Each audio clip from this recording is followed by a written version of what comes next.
So Zoom offers a lot of functionality as is, and you guys are probably using Zoom throughout lockdown, sharing screen, chat box, you know, you've got participants box, but even, you know, there's little things like, so if you just wobble your mouse for me, it wakes up, and this is what I'm going to ask everybody to do, it wakes up the toolbar at the bottom of the screen, and you'll see there you've got just to the right of shared screen, which is the little green interaction, you've got a little button that says reactions. If you click on the reactions button, it says it gives you lots of different things like a heart or a clap. Lee's got that already. Absolutely. Sarah's got it. Thumbs up. You know, just little things where you can just do a little interaction, a little reaction, and you can use reactions for things like polling. So you could say, you know, ask a question, how are we feeling today, like Lisa did on the slide, or, you know, give me a thumbs up for this answer, give me a thumbs down for that answer, and stuff like that. So there's a lot of inbuilt functionality when it comes to Zoom already, which we already know. But what we're starting to explore now is more external functionality. So things like rotational whiteboards, which is what I'm going to share with you now. So everybody can access something called Jamboard, which is what I'm going to share on the screen with you. Jamboard is part of the Google suite, and all you can do is just type in Jamboard into Google and it takes you to this functionality. It's completely free, and Jamboard is a fantastic interactive whiteboard. So what I've done is I've created this whiteboard, and you'll see at the top of the slide, we're on slide 1 of 8, and I've created 8 whiteboards. And what we do with this is there's lots of different ways to use Jamboard. So you can create sticky notes, you can sort, you can prioritize, you can put emojis in, you can add graphics, you can collaborate with teams globally, you can drag and drop pictures, you can gain feedback. You know, the only limitation with these kind of tools is your own creativity and your own imagination. So, you know, things like pictures of flip charts or project timelines, using sticky notes just to communicate with stakeholders or teams, remote teams, that's the big thing at the moment. How do we engage? How do we have that water cooler conversation that we're missing from the office? So Jamboard's a really nice way that you can interact with virtual teams, interact with stakeholders, and just use something that's completely free of charge. And actually, you know, things like having nice quotes, getting to know people. If you've onboarded people during lockdown and they've not managed to come into the office yet, it's another tool that you could use just to get people excited, have something visual, and allow people to communicate and share and collaborate. So what I'm going to do is I'm going to invite you to this Jamboard to have a go.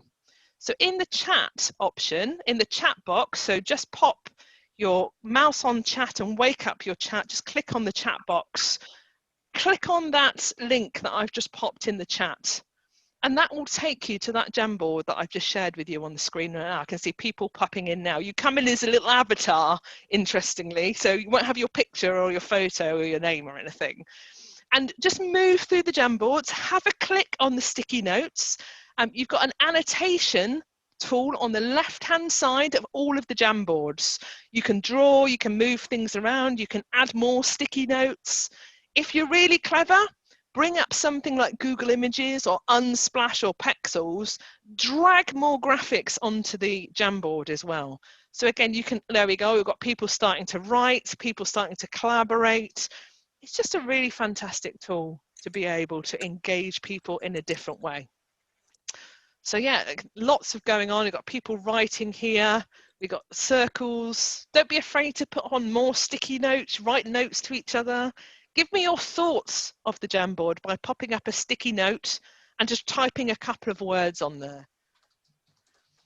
Just let people have a go at that now. It's just such a fantastic tool to use. It takes you away from the same old Zoom functionality, Teams functionality. You might be using Google Classroom. You might be using Adobe Connect or something like that. Again, this can be used with any of those virtual platforms because it's separate to the function that you've got within your virtual platform. Does this sometimes distract from the content or learning somebody's put? That's a great question. You have to be really clear in terms of the purpose of the Jamboard. So the way this could work really nicely is you can put people into breakout rooms, or you can pair them up into a separate virtual room, and you can allocate them a Jamboard. and you can write the question at the top of the Jamboard, have them have a discussion around that question, and then they can feed back their thoughts on the sticky notes. So it's really about setting it up in the right way. What you can also do is you can set up several Jamboards, keep people in breakout rooms, but they can rotate around the Jamboards. So you might have question 1 on Jamboard 1, allocate 5 minutes to that, and then they move on to Jamboard 2, and then they do the next exercise or activity. And you can have up to 20 Jamboards. So it's very much in terms of how you set it up, how you contract, just like you would do with any online collaboration, online learning exercise. Lots of people are saying this is excellent fun, it's very good, love it, how fantastic. Oh, I love that little graphic that's come on. Don't compare yourself to others, everybody has their own role to play. Absolutely. So again, this stuff here is really up to you to have a play around. And like I said, you just stick Jamboard into Google and a blank screen will come up and it will show you Jamboard. You just click add, and that's where you can just start building your Jamboards. And it isn't just an L&D thing, project plans, global collaboration, stakeholder feedback, team engagement in particular, people are using these functionalities. It's just really fantastic stuff. Do scroll through the Jamboards if you haven't had a chance to yet. You'll see right towards the end, Jamboard 6, you've got a little word search. So have a go at the word search if you haven't had a chance to scroll through that far yet. Brilliant, Erica. And everything that we put on there, does it save as well? Yeah, absolutely. So I've got an option where when we finish creating what we've created on the Jamboard, we can download it and we can save it as a PDF. So if there's certain things that you've created that you want to share with the group afterwards, happy days, you can email that out afterwards, or if you're still on Zoom, through the file transfer functionality, you can drag the PDF into chat and share that with the group online as well. So, you can explore it and do huge amounts of things with it, really. I love a Jamboard, as you can tell. I've never heard of it before, so is it fairly sort of new, or am I just out of touch?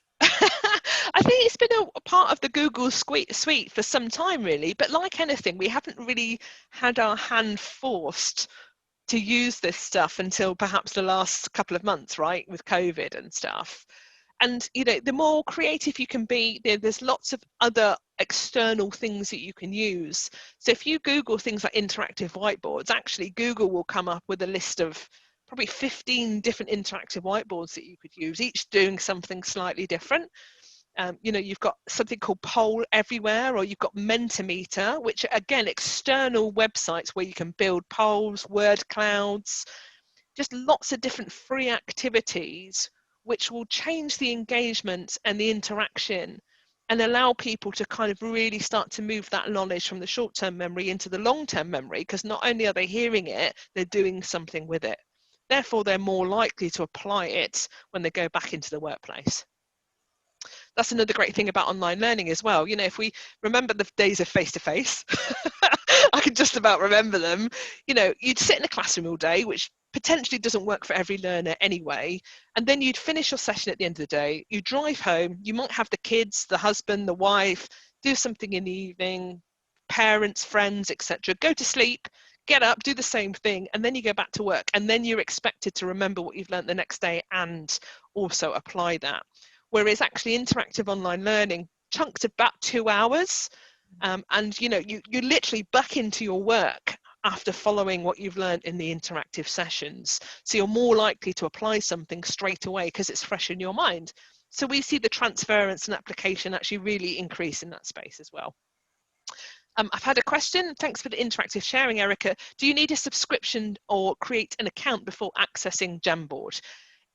If you've accessed Google before, no, it's part of the Google suite. So you literally just need to Google it. If you haven't logged into Google before, it might ask you to log in and create, an account, but it's not going to ask you for your credit cards or anything like that. It's absolutely free for you to use. Kate says you've mentioned polls. How do they work? Thanks, Kate. So you've got a polls functionality within Zoom already. So you can set up a poll in the back end of Zoom, and then a poll will pop up on your screen and you can ask people questions, and single choice, multiple choice, etc. Or if you go to polleverywhere.com or menti.com, you can create them separate and use them with any virtual platform as well, completely free of charge. Lee asks, are there paid for platforms which are good for virtual classrooms? Absolutely, Lee. So your virtual classroom platform, Zoom, Microsoft Teams, Adobe Connect, WebEx Training Center, etc., typically will be a paid for platform. Teams you tend to get in your Office 365 package anyway, because you've paid for that. And actually Teams are really starting to wake up in terms of functionality and being a bit left behind by Zoom that's been the disruptor over COVID. But Zoom, $11.99 a month, and you get whole functionality. You can be online as long as you want. When we start getting into the more sophisticated platforms like WebEx Training Center or Adobe Connect, they get a bit pricey, about 60 quid a month. But actually, I would argue you can do what you need to do on Zoom just as much as you could do on Adobe Connect or WebEx. So Zoom's been a real disruptor in the market. I know there's some PR issues around it. A couple of IT teams are a little bit scared of it sometimes. But actually, ironically, Zoom's probably one of the most secure platforms because of their response to some of the PR that happened before lockdown. So Linda asks, I'm assuming that the options you mentioned on Zoom are only available if you have the account rather than the free version. So great question, Linda. So during lockdown, actually Zoom were giving everybody everything, particularly educational establishments. So if you had a college, university, or a school email address, they gave it to you for free. What they've started to do now, which is what you'd expect, is start to rein that back. So you can have a basic account with Zoom with most of the functionality. I don't think you've got polls in the free account anymore, but it does cut you off at 40 minutes. So obviously you don't want to be logging learners back on every 40 minutes because that could be quite disruptive for their experience. But again, 150 quid a year Zoom is. It's actually from a training environment online, it's very, very accessible. And most of my client work is through Zoom because I tend to talk them out of using Teams. Because Teams for me isn't quite there yet. But actually with Teams you could use something like Jamboard as well. So if that's your go-to, then there's nothing wrong with that as well. So some really good questions coming through there.